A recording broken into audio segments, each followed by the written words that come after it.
the countdown. How do I end it? I end it? Just start the countdown. Actually, just start the video. Where is it?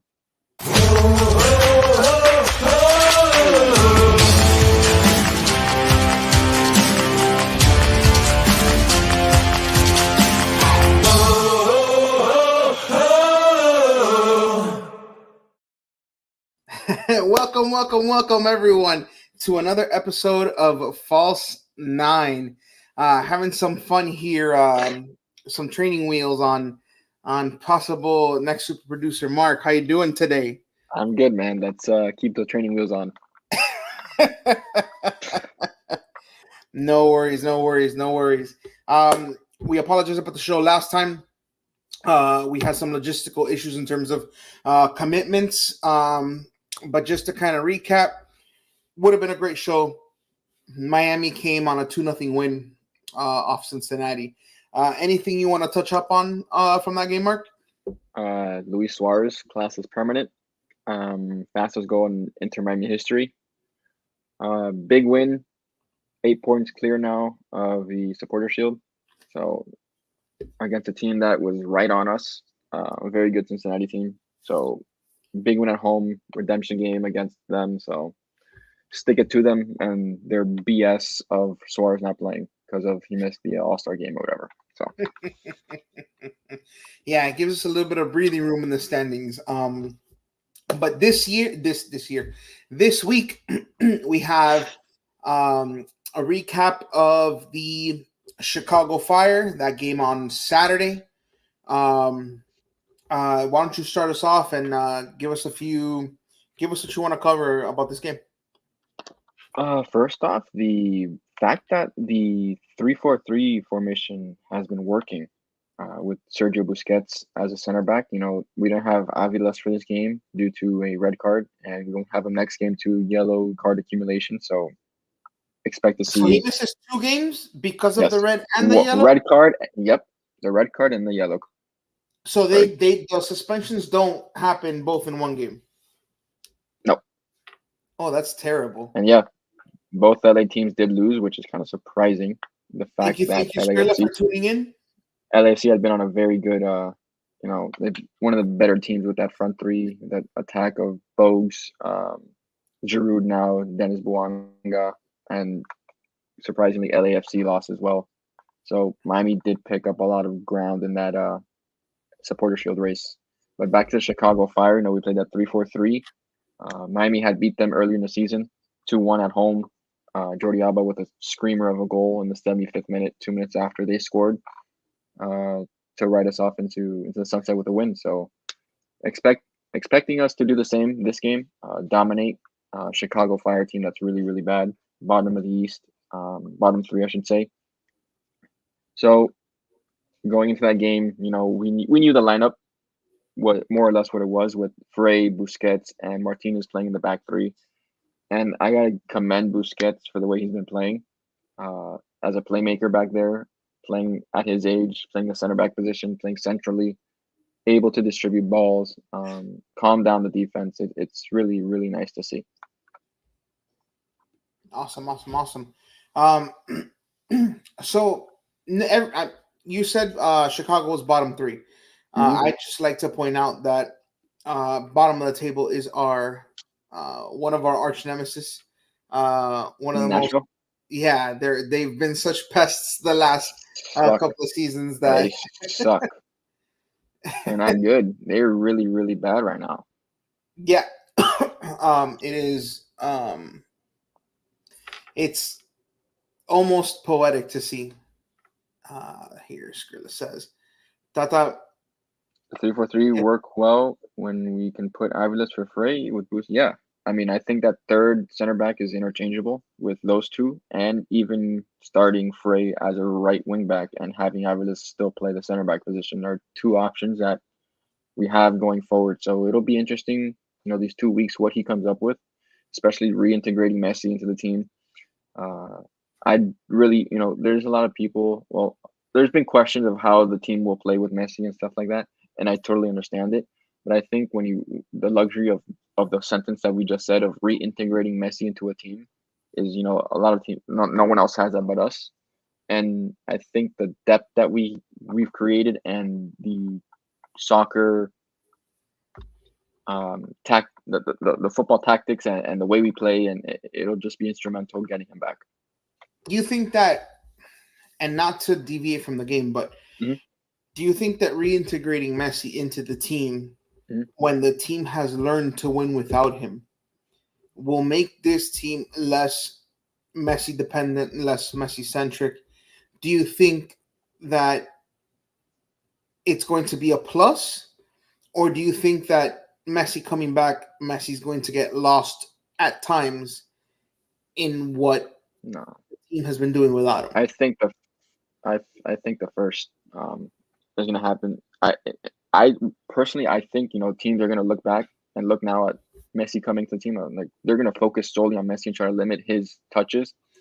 When in reality, Diego Gomez is getting touches in the final third.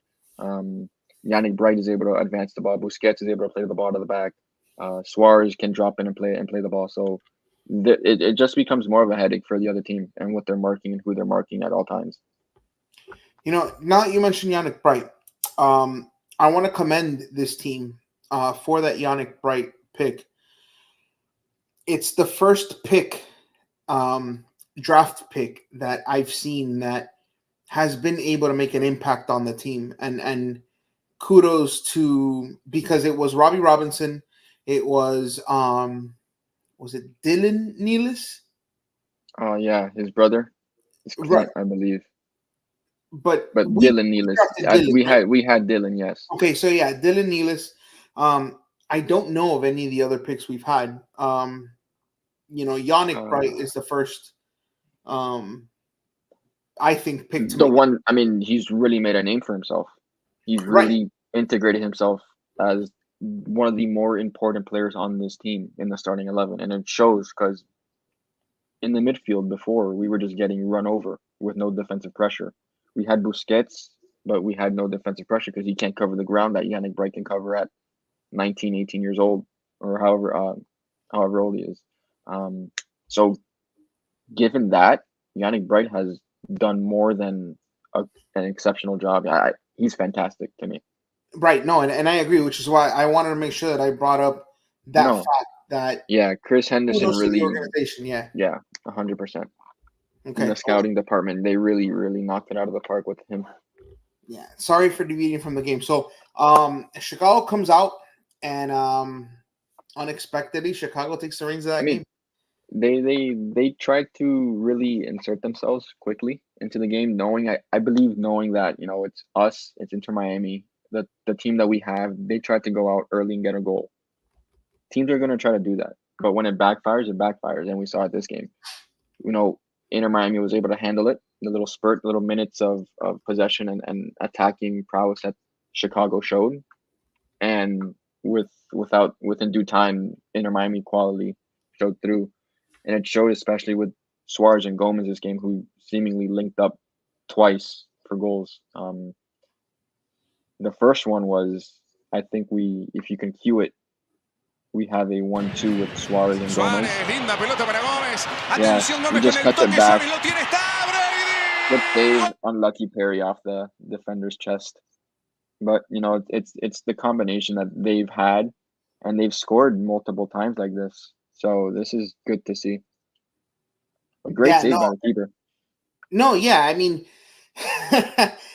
you can't fault the keeper. I feel like he did everything he No. was supposed to do, and just, hmm I mean, It's an unlucky. You're unlucky. It's yeah. It's one of those situations you can't stop. But yeah, just like I said, bad luck for the keeper. but remember, I want to go back to one of the first things we said on the show on the first episode, maybe the second episode, previewing the team and especially Luis Suarez and what he was going to give us. I think I called between 15 to 17 goals in I can that go back show. and check and update next week. I believe I called somewhere in that range, but he's right now at 16 goals, 5 assists. He is putting on a clinic. Um, he, my biggest thing with him was, would his knees be able to run for a duration? And he's And if managed I that remember, perfectly. And he's managed that perfectly because I said we don't need him to make 30-yard runs behind anyone. It's 5-yard runs behind the center backs when we have the ball in possession. and And and he's been doing that. and I'll tell you this, and I was one that I saw him early in the season, and I was like, "Oh my God, they're gonna have to pick up his knees from midfield one of these days. They're just gonna fall off of his legs." Um, but I've been impressed by his run of health in terms of of knees. Thank you for tuning in, No, Thomas. Thomas says that 100%. Suarez might win the MVP. He's a goal off the Golden Boot, and he has 21 goal involvements in 16 starts. He's putting up unreal numbers. Like If it wasn't for the for MLS, I mean, he's putting up very good. He's putting up those numbers in the MLS on one and practically one knee on the guy on his age. right, and if it So wasn't for Messi getting hurt, we mhm. might have had two guys up in that MVP.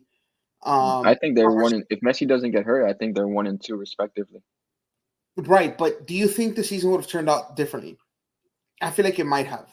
I feel like Messi's We absence was almost imperative for a this team. blessing in disguise for Yeah. Suarez to. Well, for I the mean, team in general.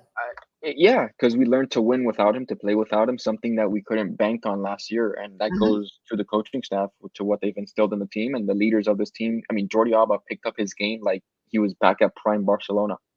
Mhm. I mean, the guy's running by right backs, center backs. I mean, the quality just shows in these players that have played in big games, big competitions, and their name holds weight. So Yeah, no, absolutely. Um after mm, after that unlucky play by the. I mean, it's unlucky. It's truly what it is. I mean, yeah, because the And keeper did everything he could. yeah, It was great. The next goal was we pick up. Yeah, what was it? The three-headed uh, monster without Messi? no, that was the third goal. Our second goal was a failed long ball up to Suarez that fell short. It came off the defender's chest right into the path of Gomez. Gomez picked up his head and slots it to Suarez. Hold on. Suarez does, I have that one yeah. here.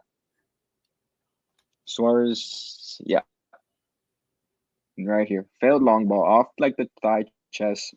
Gomez picks it up. Suarez left footed. I thought the keeper could have done a lot better defending his near post, to be honest. Yeah, I don't know. I I see I like don't you said, maybe it I think maybe he's leaning right was a bad long because ball. of yeah, Suarez stays on side. Left footed. I think he's leaning. He thinks Suarez might go He's cross going, body, but yeah. Suarez knows he's not gonna do that. He's just gonna slot it left hand, left But what post is the number on one his first rule as a post. goalie? Defend your first post. Correct. I don't understand. Calendar has gotten beat like that a few times. Hmm. And now we see here, and I don't understand why so many keepers break that rule. You always defend that post. Yeah, You can get beat across a dive. Don't get beat near post. I mean, It's just I mean, not. in that situation, Suarez, even if he defends his first post, I'm pretty sure Suarez is scoring it 10 out of 10 times on his left across his body. I guess. But Um, then after yeah, that, um, we had what was it? What did you want to touch on next? oh, Or the goal? before that we get to the third goal, I want to touch back on just rounding out the Busquets center back play, and we have a clip that we want to show if you have it. Yeah, I do. You ready? And yeah, I'm ready to if you can play it. I mean, just look at started. He makes a full run to the corner, covers the ball with his body, shields it, goes to the ground, right foot scoops it to himself, and plays it. I mean, Yeah, that is a pretty what big run to that corner. it is for someone who is not a traditional center back, And to make that run he doesn't and get beat by cover. the He speed. doesn't get beat. He goes to ground. He wins the ball. First rule: you're in the box. You go to ground. You win the ball. He knew he was winning the ball, so that just shows the quality of Busquets and the luxury we have to play him back there. No, 100%. That is, I mean, I saw it and I was like, whoa, because it's almost like seeing someone like Kristoff do that. And I don't think he can. The fact that Mm, Busquets was yeah, able to you're have right. that is to have that in him still, to me, was amazing, because that's something we're used to seeing young Busquets do, not how can I put this? Fine wine Busquets. Yes. Yeah, but yeah, Tata better keep right on the field when Messi's back, because when we need the help when we lose the ball and the other team. Yeah, I mean, I agree. Bright needs to be the holding midfielder on this team. I think Busquets still needs to start at center back with David Martinez and have Bright sit in front of them, or have a double pivot with Bright and Busquets in a way. But yes, Bright needs to be played solely because teams tend to overrun us in the midfield, and we didn't have defensive pressure in the past.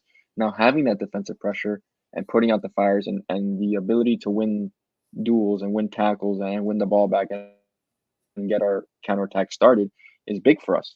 So Bright just needs to start going every game. Right, and when we had, well, before Yannick established himself as a Mm-hmm. stalwart in that midfield, that was how we were getting hurt. That was how other teams cut us. Mm-hmm. Um, Messi would get that ball. He'd have this creativeness. This everyone would kind of get behind the ball and go with Messi. There would be some type of turnover, and then we wouldn't be able to transition back.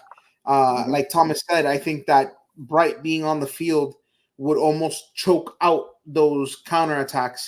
A lot of times, as bad as he's been lately in terms of discipline and just boneheaded plays, Aviles at times was that saving grace. You'd see him He sprint had yes. and He's play. made some tackles. Yeah. Yes, so I think that Thomas is absolutely 100% correct. Yannick has made himself an invaluable part of this midfield, and like I said before, kudos to the organization and kudos to him for, on a team this loaded, to come in and really put in the work to be Yeah. one of the most productive players on the field. Yeah. Next, we had, what was it, the third goal? Third goal? You're on mute. Oh, yes. The third goal was utter brilliance from Busquets. I mean, the IQ he has. I mean, look at this. Can he play it? Yes, he can. Across And he could have been twice. a dummy by Diego Gomez. I mean, a first time ball into the box. Suarez puts his foot on and just scores. I mean, this is back to Barcelona, without Messi right now. But Jordi Alba, amazing. Yeah. Busquets, amazing. Like Suarez, you I said, mean that this goal is just amazing. Look, I mean, no one covers him. it One could have been time a goal ball. there if Diego decided to shoot. Yeah, but I think Diego knows. Diego and Suarez know. So you give it to the El Pistolero and And let him. I don't. I mean, the keeper there had no shot, no No, shot whatsoever. no, no, I don't think he would have had a shot on the first one if he decided to take that one too. no. After that, we had what was it, the Taylor goal?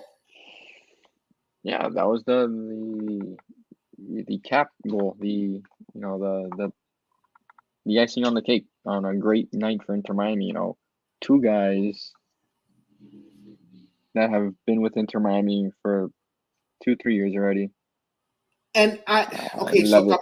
had an opportunity to go on to goal here Hmm. and force the issue, and But look, yeah, I mean David Ruiz with just the instinct just to play that ball out quickly. I mean, kudos to him as well. yeah, and I mean, I'm just look at glad Campana didn't go hunting for that historic goal, yeah, because it truly was the right play. 100%. And It it's good truly to was see the right those. It's good to see them on the field linking up for a goal. Those two especially. I think they would be important for us. Um, in certain games, Taylor now is our best winger out and out. With the ability to take on players. Yeah, and I just think that it's good to see Taylor had production, but it's good to see Campana give goal. Um, oh my God, what's that word? Goal contributions for this team. For a long time, although Campana would provide us with good energy, he just couldn't get the ball in the net there for a little bit. There was a lot of almost like goal constipation where he just as much as he tried, he couldn't get the ball in the net. He couldn't get um, those goals to come in. So it was great to see just almost a fluidity and a looseness to the way that Campana was playing, in that game. Um, so yes, 2-1 win against Chicago, giving us continuing the good form that Inter Miami has had, continuing to keep the teams at bay, Columbus and Cincinnati in the Supporter Shields race. The other piece of news was Luis Suarez announced that he was retiring from from a from the Uruguay national team. It was very emotional for him. He announced he was the days where he was part of the Uruguay national team are behind him. Good to see that he got that run at Copa America um, with the team. Good to see that he was able to give his swan song in a sense internationally that other players might not get. Just you know, instead of just not being picked, he was able to be on that team. And you're on mute if you're trying to say something. Yeah, here. I don't know if you may need to kind of reset your connection there, Mark. But it was good to see, like I said, that he got that final opportunity to be a part of that Uruguay team in the Copa America. It wasn't the result they wanted, but he was able to make that last run. As Mark stated, Messi will at some point be reintegrated into the team. I'll wait for Mark to kind of reset that connection, and there he is. There is the Can you man, hear? the legend. Anything Hello. you wanted to speak about in terms of the Luis Suarez retiring from the Uruguay national team? I mean, he's probably the greatest. I mean, top five greatest striker. Can say top three of my generation. Just watching him Who would be play. the top three in your generation? Is he the one besides the top two?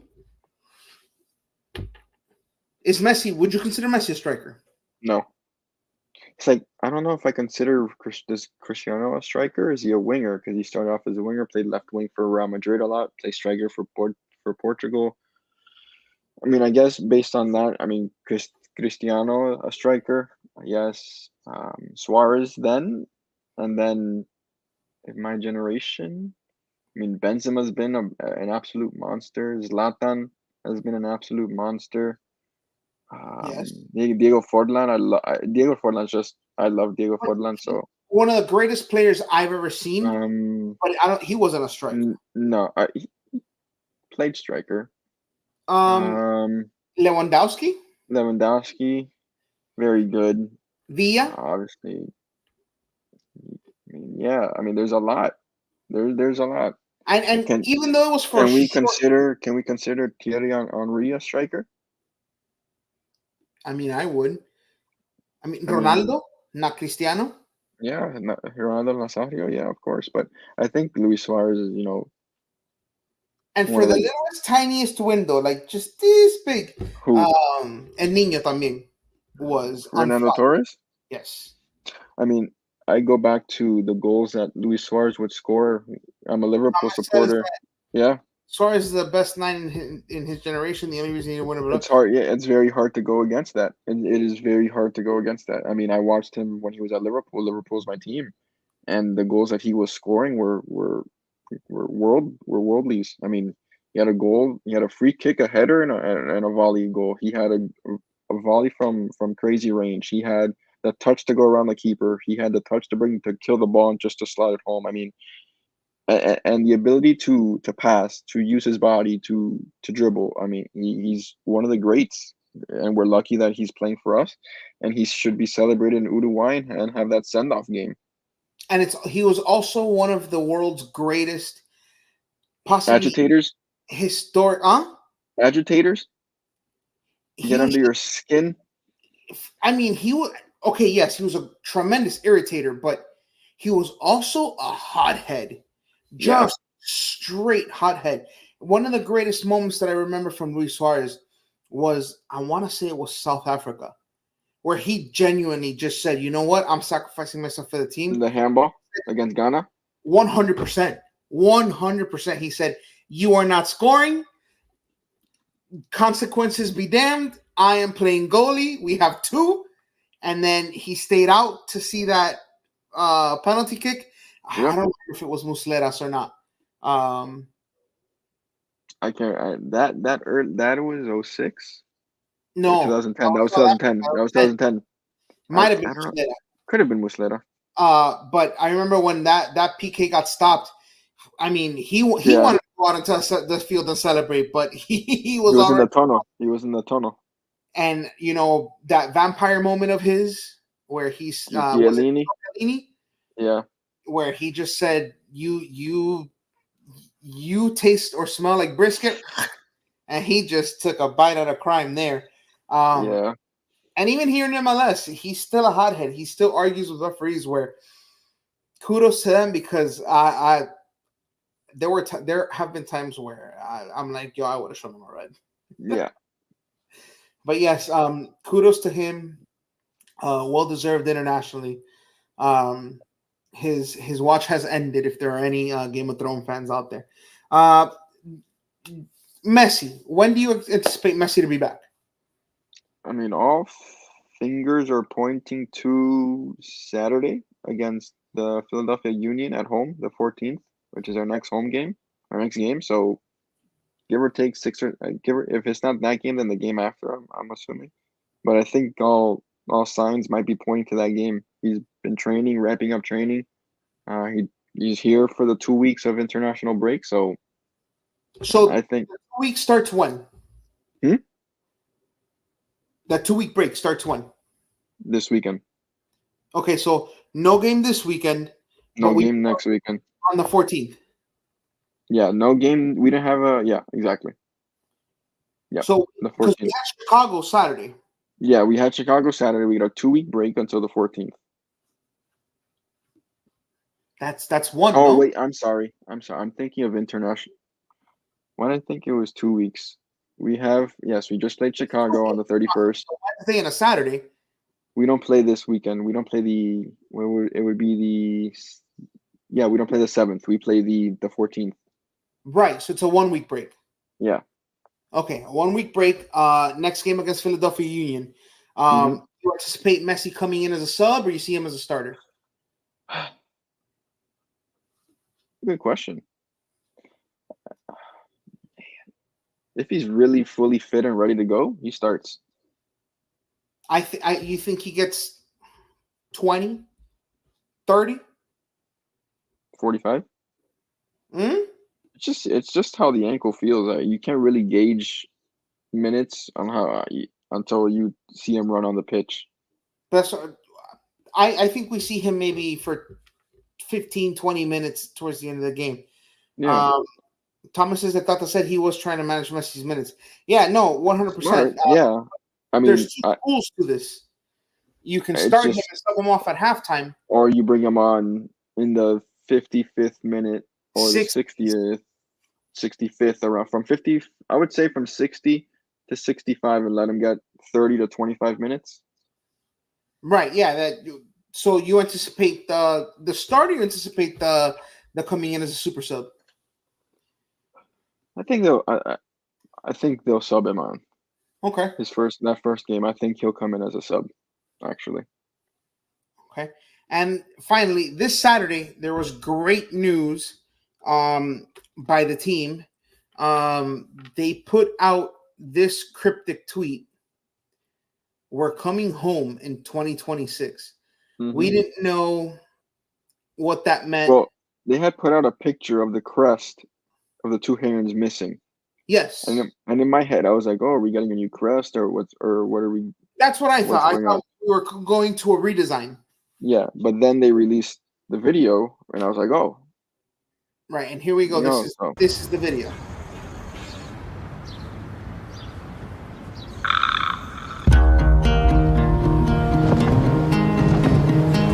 Green skies are calling, yes, I'm coming home.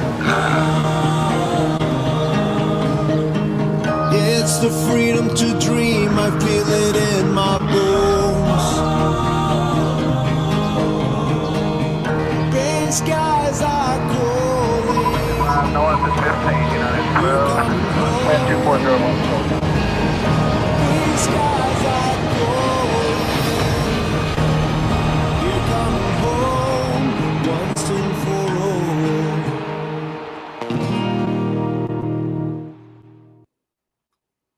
I think the video was yeah, very well done, and I I think agree. that them doing that tour this weekend, where they did a few Hmm. stops Hmm. in the areas surrounding the stadium, excellent PR.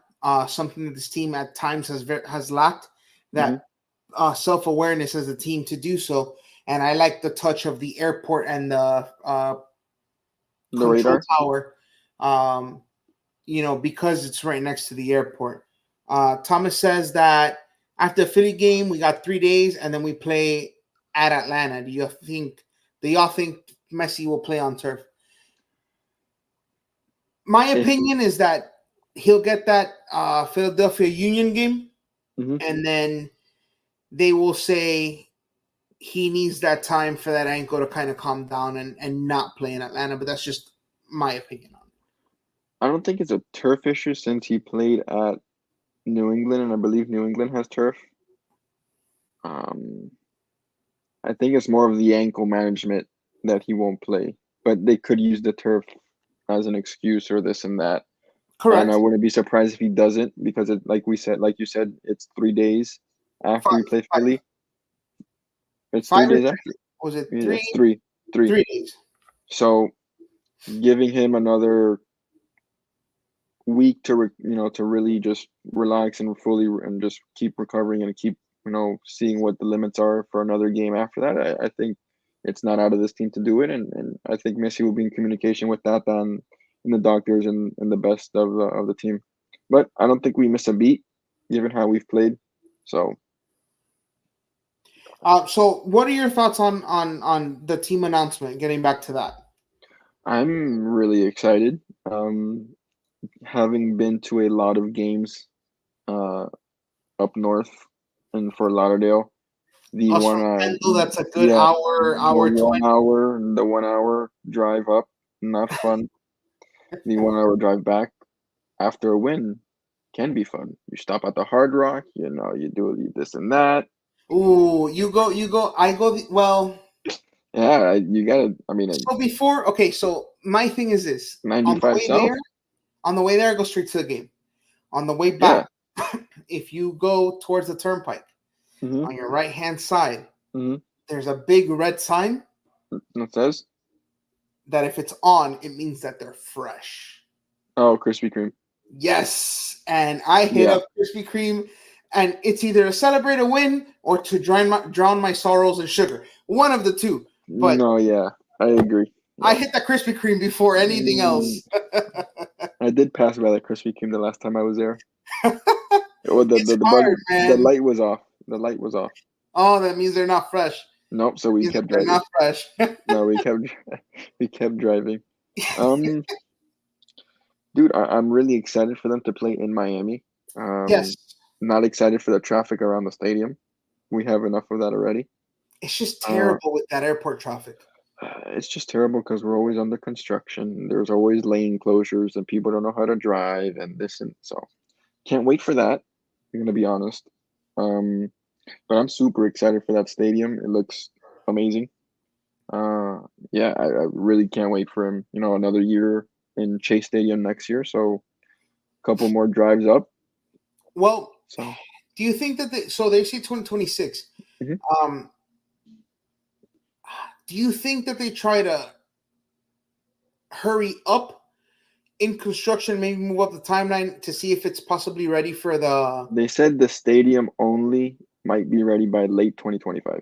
right? My question is, do you think that they try to somehow finagle Thomas says to say, yeah, the renderings look great.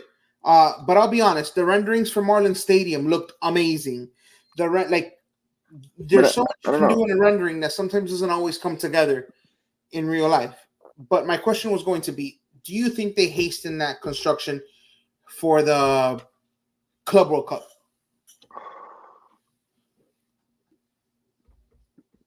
They probably want to. I mean, it would be an opportunity, kind of a To show it off. Thomas says, sorry for the. I mean, yeah, Yeah. I mean, MLS playoffs would be October. Would be no. I mean, man.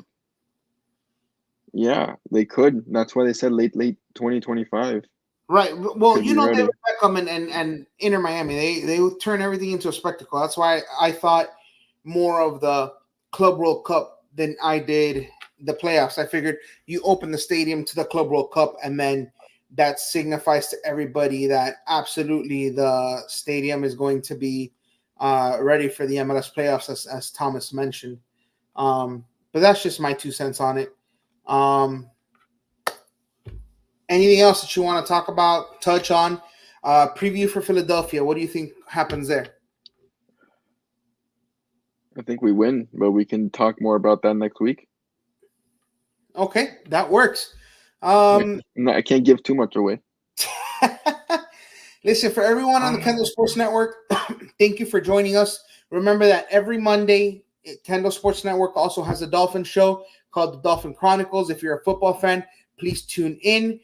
Follow us on social media at KSN. Down on the scroll, you see at KSN Sportsnet on IG and at KSN Sport on Twitter. We will be having Dolphins and Inter Miami updates on those social media. Keep abreast to social media for possible giveaways as well. We are working on getting situated with how we want to give. We do have merchandise. We're just trying to get situated on how we want to give it away. If you like the content, please like, subscribe, tell your friends about it. I know Tune that in, it's banter. We're not really we could get analytical and all that statistical and all that stuff, but we're just two guys talking Inter Miami. We can't do that, but we like to do it, in a freely, more open end kind of way. Yeah, absolutely. It's like Mark said, just two guys talking soccer. We absolutely love the interaction that we get. Thank you to Skrilla. Thank you for Thomas in this episode for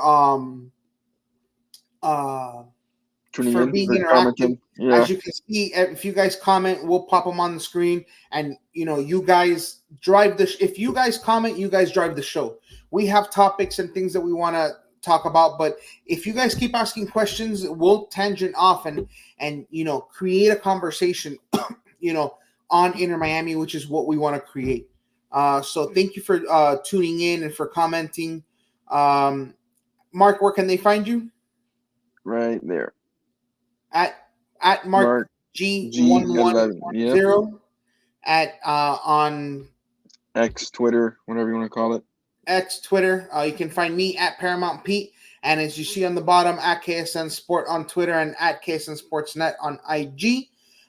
For Mark and everyone here at Kendall Sports Network, thank you for watching, and we'll see you guys next week.